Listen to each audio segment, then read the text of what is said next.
ఇదిగోండి ఇలా ఇలా ఇలా ఇనిపేసుకోవాలి. ఇనిపేసుకున్నాక ఇంకా మెత్తగా ఇనిపేసుకున్నాక ఇలా స్టవ్ మీద పెట్టేసుకోవాలి. స్టవ్ మీద పెట్టుకొని మిగతా ఇంకొంచెం ఉంచుకున్నాం కదా ఉప్పు వేసేసుకోవాలి. వేసుకుని చింతపండు ఉంచుకున్నాం కదా పక్కన, చింతపండు ఇలా పిసుక్కుని పోసుకోవాలి.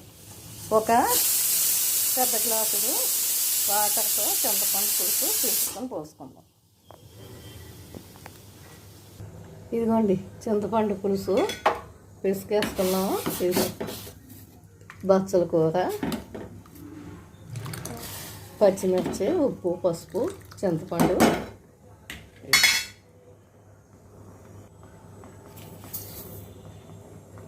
నేనైతే లైట్గా కొంచెంగా వేసాను పంచదార, ఎవరి టేస్ట్ వాళ్ళది.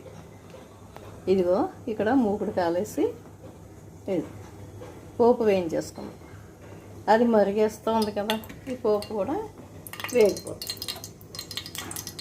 ఇది ఇవన్నీ వేసేసుకున్నాం. ఇంగు కూడా పౌడర్ అన్నమాట ఇందులో వేసేసాను. అది వేగుతూ ఉంటే మనం ఎండుమిర్చి గిల్లుకుందాం. ఈలోగా ఇదిగో ఇందాక వరిపిండి చూపించాను కదా, అది ఎక్కువైపోయేలా ఉంది. ఎక్కువ వేసేసుకుంటే మరీ చట్నీలో అయిపోతుంది, పులుసులో ఉండదు. కొంచెం మనకి లూజుగా ఉండాలి కదా పులుసు, అందుకని ఇదిగో చింతపండు వాటర్తో పిండి పెట్టేసుకోవచ్చు, బాగుంటుంది.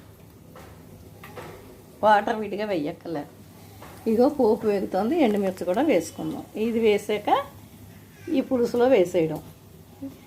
పోపుతో కూడా వేగిన తర్వాత ఉడికిన తర్వాత ఆ పిండి పెట్టేసుకోవడమే.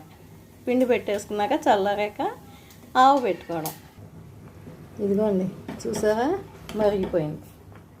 పిండి కూడా వేసేసుకున్నాం చూడండి. ఇప్పుడు ఈ పోపు వేగిన పోపు వేసేసుకుందాం. చూడండి చక్కగా చేయమంటుందా, మంచి వాసన అప్పుడే వస్తుంది.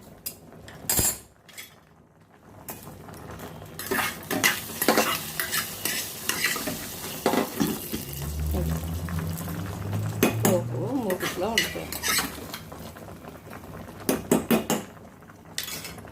ఇలా మరిగాక బాగా మరగబెడతాం.